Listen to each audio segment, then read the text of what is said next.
Yes, so today we will cover Al-Madari al-Majzoom. If you pronounce it right, it's called Jussive in English. And I think the name comes from the fact that, one second,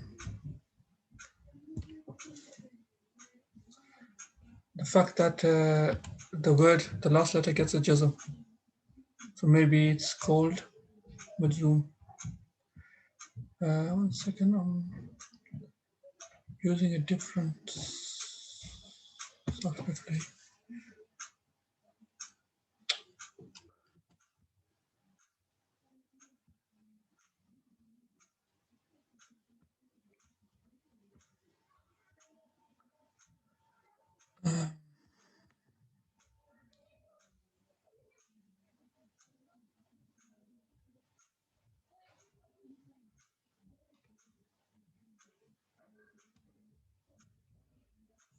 Page.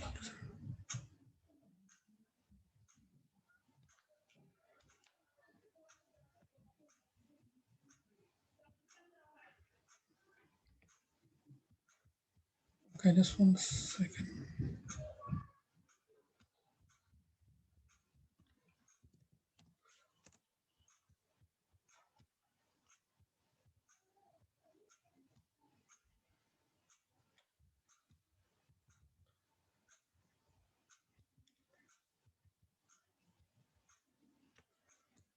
Okay, so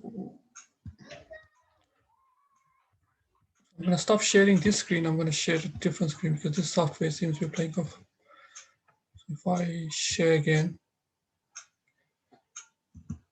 okay. Let me know if you can see that.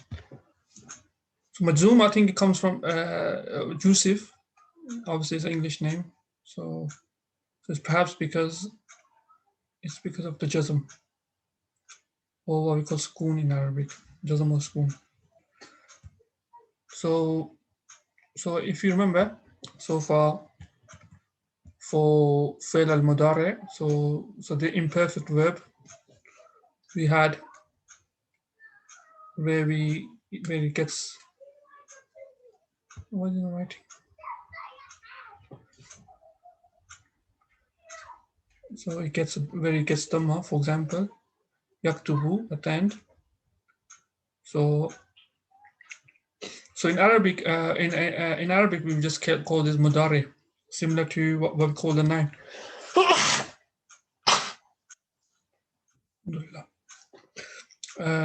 And then we done last lesson when it's subjunctive, what we call mansub in Arabic, yaktuba, similar to nouns here. However, nouns also take genitive. So the thing is, the names are different in Arabic. So Arabic for noun, when it has dhamma at the end, singular noun, we call it nominative, right? And when it has a fatha, we call it accusative. For verbs, we call it subjunctive. But if you look at the Arabic, it's same. This would be called marfu', and this would be called mansub. However, the verb doesn't take a kasra, so it doesn't take a genitive or what we call majroor. Instead, it takes a sukoon. So for example, here, yaktub.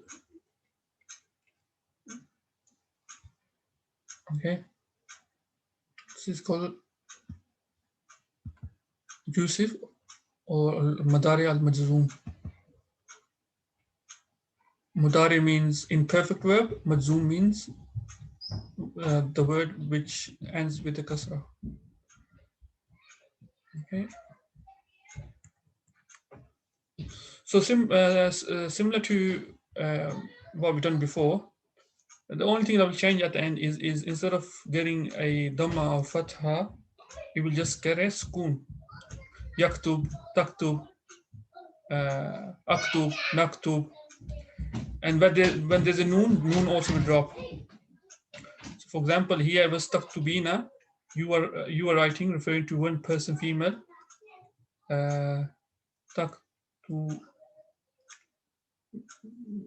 Bina, noon drops, similar to subjunctive here. So it becomes tak to be. So the ya remains, ba remains, and but noon disappears. So what are the rules for Mudari Majzoom? When we use it, number one, if he has a Dhamma, then Dhamma drops totally. We get a spoon. And if there's a noon, then the noon drops. And the verb is mentioned here, special mention for the verb kana, because it's going to be slightly different. He says in Jussive, in what we're doing today, you lose its vowel. So for example, the third person masculine, he referring to the third person singular, it was yakunu. When it becomes Jussive, the noon, the thing is here doesn't lose noon. Does anybody know why doesn't lose noon?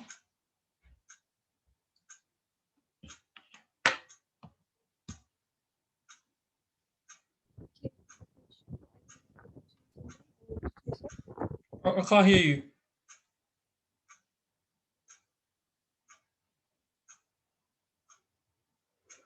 It doesn't lose noon because when we say lose noon, we mean noon of dual and plural, right? Noon of dual and plural.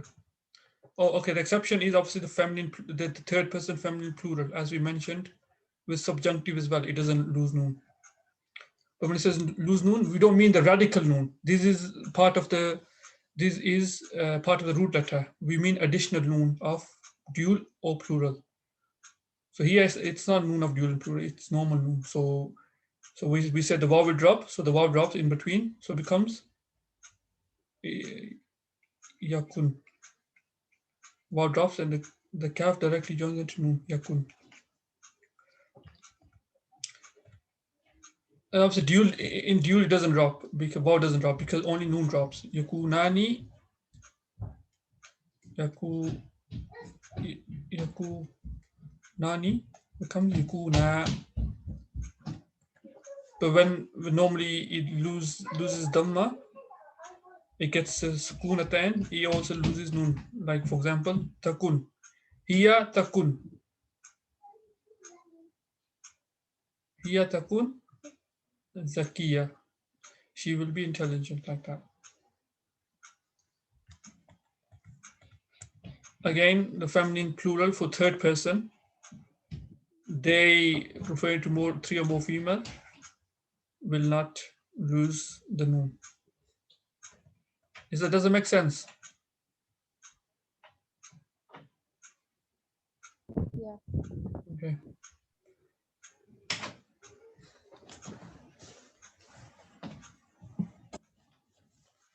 So with the Jussive may be used under 3 seconds for three things, or in three ways.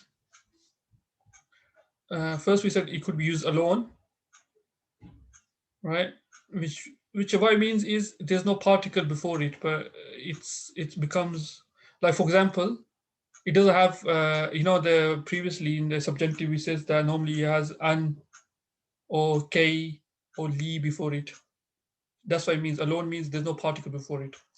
Then the second one is after certain particles, similar to subjunctive, but obviously the particles for Jussive are different to the ones we use for subjunctive. The third one is it says in conditional sentences. So you don't worry about that because we will cover that in chapter 35. When it says it's used alone, its purpose is to express a command.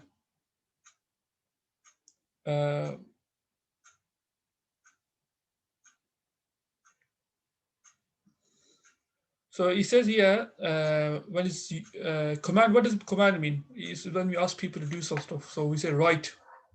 Write is a command. We're not saying he's writing or he will write or he was writing. We're saying write. So we're asking somebody to do something for us. Or walk, sit, drink. In Arabic, when we're just using command loosely here, it doesn't necessarily mean ordering, like, aggressively or it can also refer to when you're speaking to somebody who's older than you still have to, you know, it will still be used in this form. So that's one thing to take note. It says for second person, we can you say taktub, and it is rarely used because in the next chapter we will learn what's the more common use. It was saying it means you write instead of saying just write. So it's slightly more polite. He's saying taktub. So you're still ordering them to write, but instead of saying write, you're saying you write. It's more a bit more polite. In the third person, it says it can be translated here, let me or let him. For example, if you say yazhab, it means let him go. The first person is infrequent, which means it's not used very often. So, for example, of this is when you say azhab is-suqi. So only the last word gets school. Instead of saying I am going to the market, it says let me go to the market. So it's almost you commanding yourself, but even translated it's going to be let me go to the market. It's already mentioned here, using the third person. It says it is commonly used with third person, and it gives an example. Hina. Hina means when. I'm not sure if you covered it before. Or indama. I think we covered indama before. Both the same. We could use either hinama or indama. Yahduru, when he attends. Yalbas. So here it's Jussive. So it means let him wear. Labasa yalbisu means to wear. Yalbas, let him wear. Thiyaban nazifatan, clean clothes.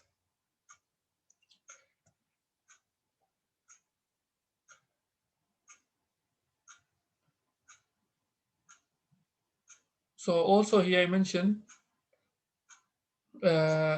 it's sometimes or quite often used with the particle li. So for example, he says same sentence. Indama yahturu liyalbas thiyabahul bayda'a. When he attends, then let him wear his white clothes. So li we mentioned it can use with the subjunctive, but here it also can be used with Jussive. So when you're referring to third person, for example, sometimes they use the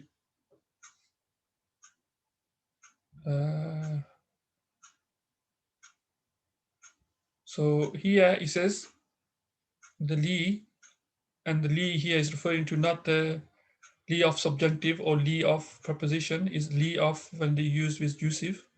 It says it often is preceded by conjunction fa when there's a close connection with the previous sentence. In this case, li loses its value. For example, عندما يحضر فليلبس ثيابا جديدة. When he attends, then let him wear new clothes. Because he's attending and he's wearing his clothes.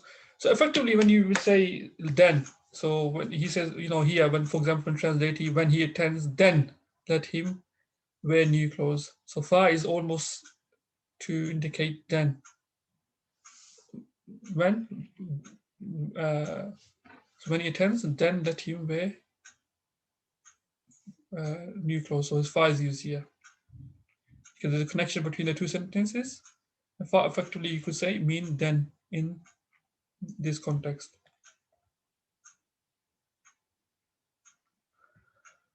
And this is something we've done before. It says when there's Hamzat wasl after the Jussive, it gets a kasra, not because it's grammatically correct, but rather for the written purposes or convenient purposes. For convenient purposes. For example, here the fal yalbas athiyab al jadidata. The only reason we get kasra here not because it's any grammatical case. It is supposed to have sukoon. It has kasra because there's hamzatul wasl, there's alif lam after it, and it must join directly to alif lam.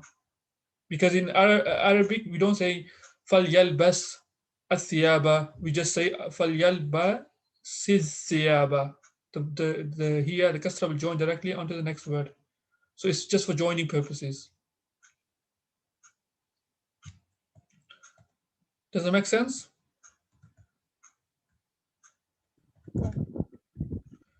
Okay, then the second use we said when after use after certain particles,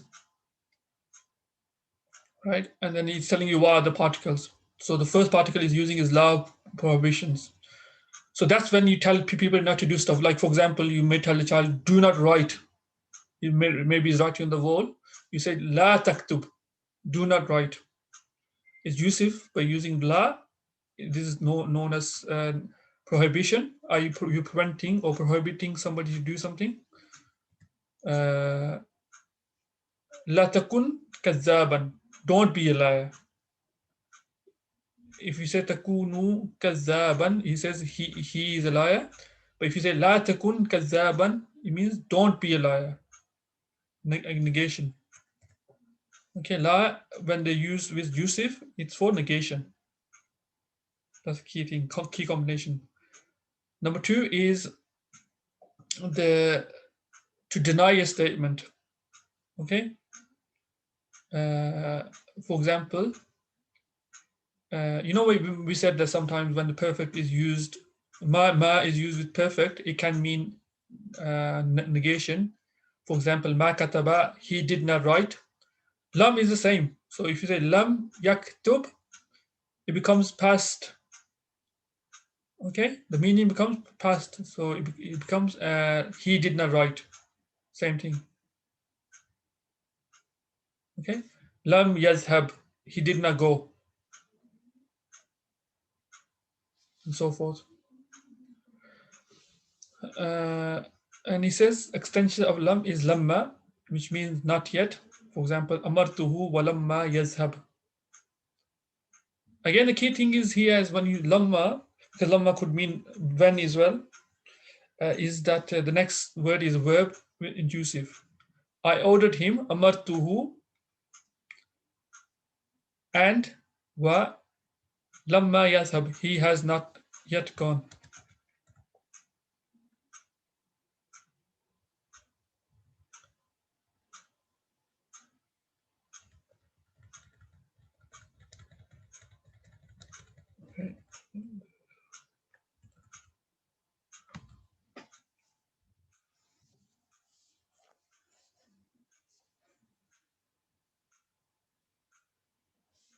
Okay. So here is telling you that you can add, in addition to the Jussive, you could add the fatha and noon at the end, and the noon can have a sukoon, or you could have a shadda to make it more emphatic, to emphasize basically. So for example,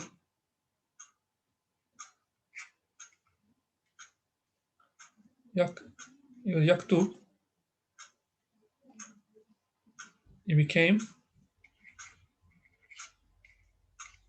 yaktu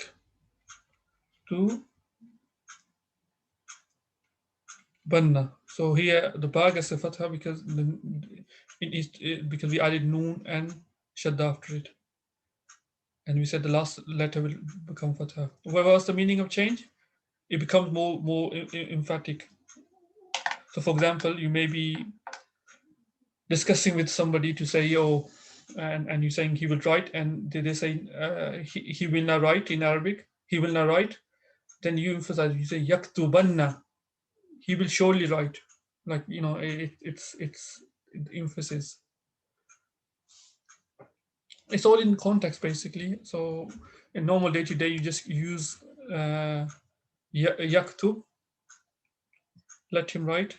But if you say he shall write, no matter what you think, yaktu banna.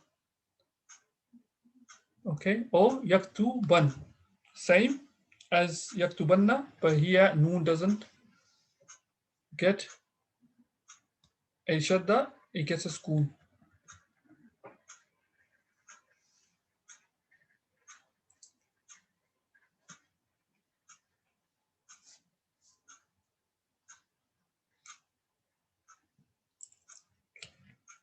Okay.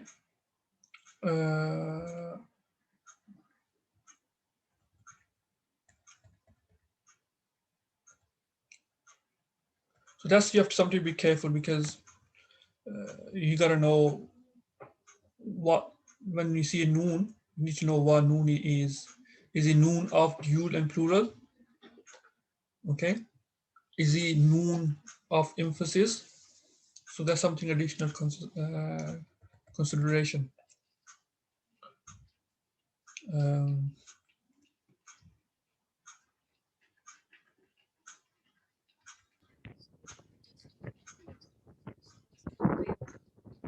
I can't hear anything you're saying. I think you're too far from your mic, or your mic is not working.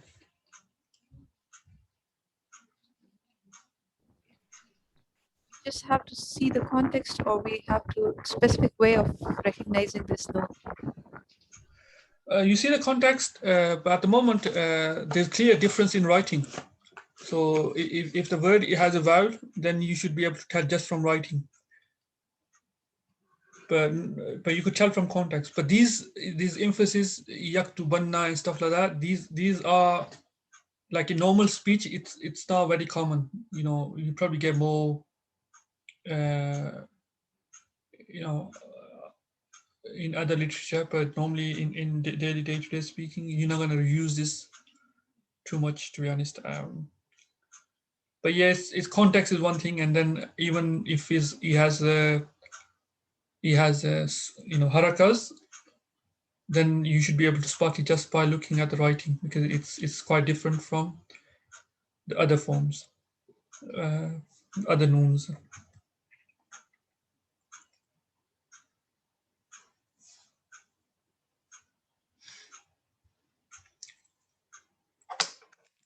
Taktubanna, taktuban.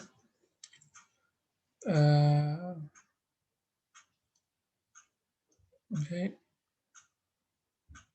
So for the second person, singular, for feminine, or feminine,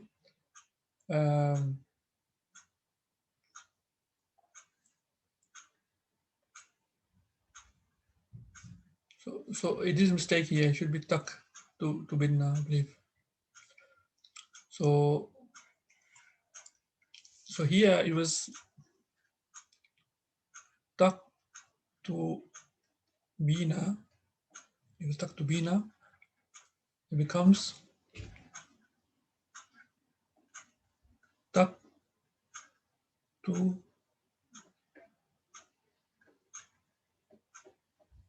binna. Okay. The yard disappears as well. Tak to binna. Or tak to bin. Or the dual, the third person feminine dual. Them two are writing. It was yaktubani. It becomes yak to.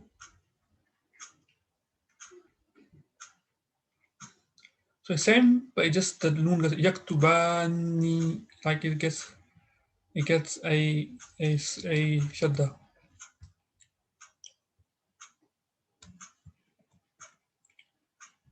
Sir, but why ya was dropped in the first case? Because that's the rule. That's how you write it. It's to give you a table to memorize. Which year?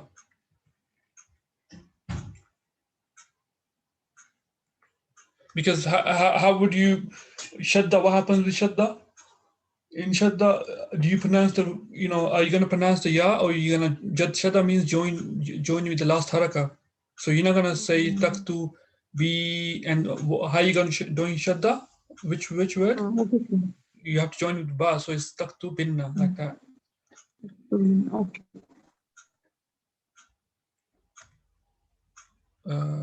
يكتبن. So this is something you guys have to memorize on your own.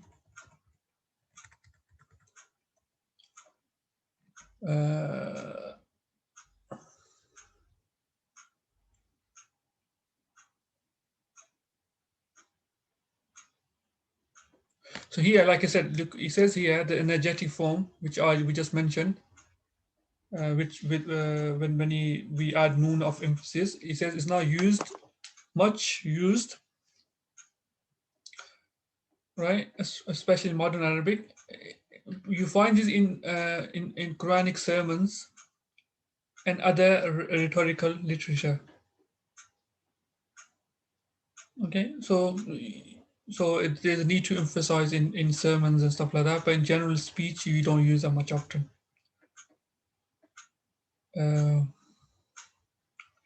So even here, you can add more further emphasis by adding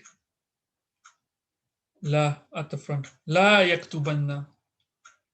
Let him surely write. So this is just adding more emphasis. So I'm not going to spend too much time on that. It's adding lam at with the fatha to all of them would add more emphasis.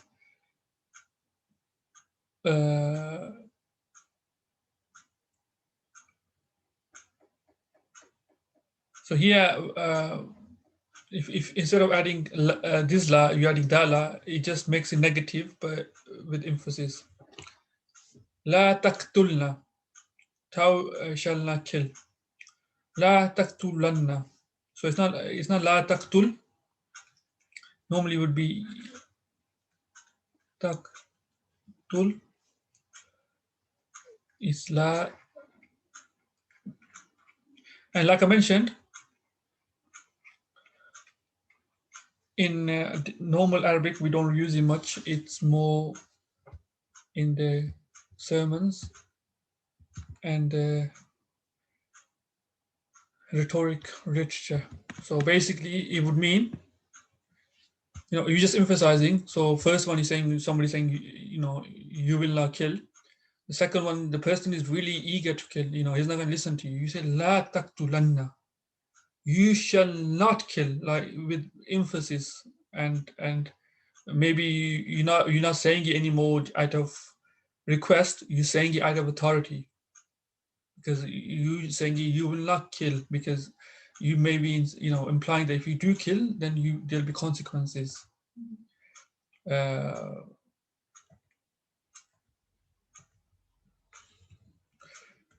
then moving on to particle ya.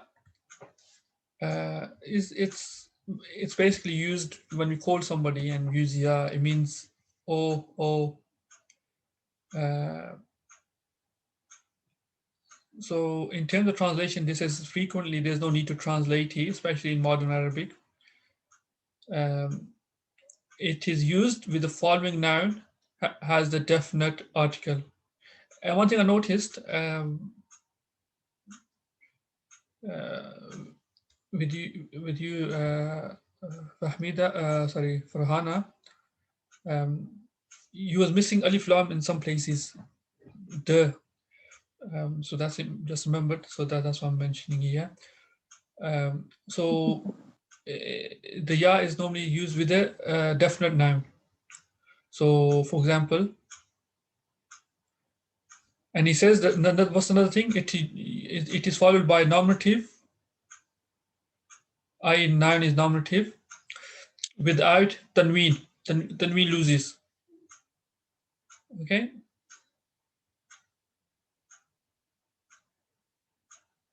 With annulation when the noun is not followed by idafa. So for example, ya hasanu. It's not ya hasanun, ya hasanu. Or ya waladu.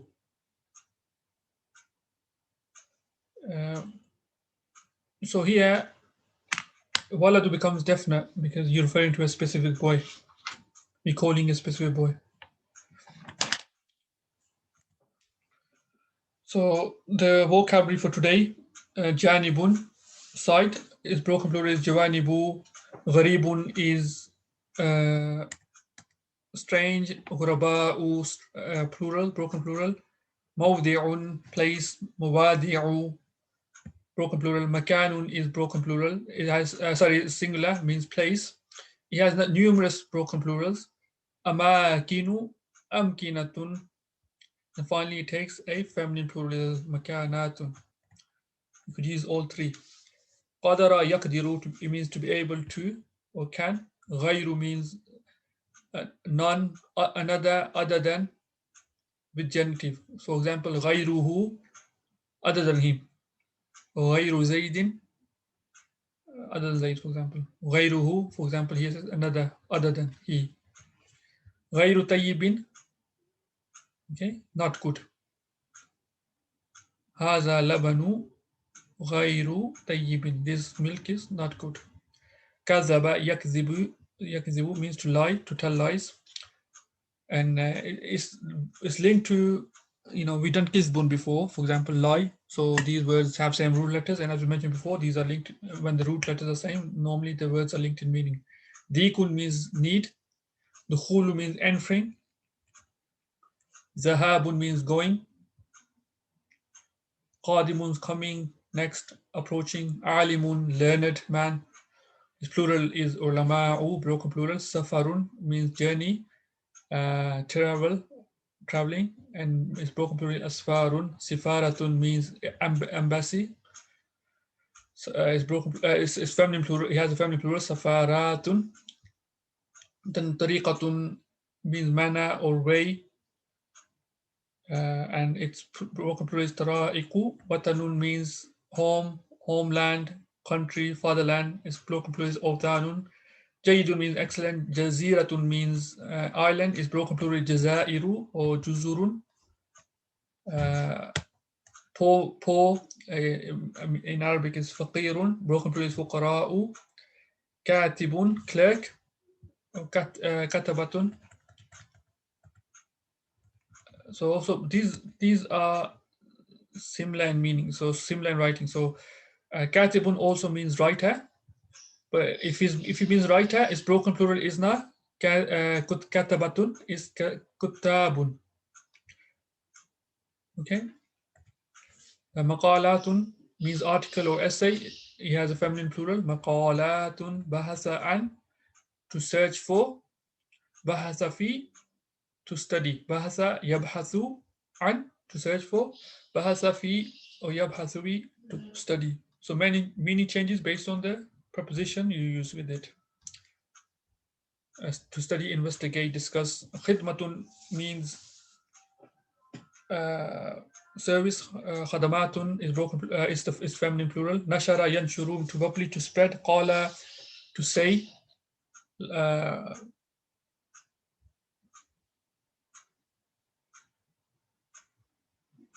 So he says it's conjuncted like kana. What does that mean? You know the way you say kana, yakunu, kuntu, kunna, same. Qala is going to be same. It's going to be qultu instead of qultu, qulna, qulta. The way we form kana verbs, we're going to form qala verbs.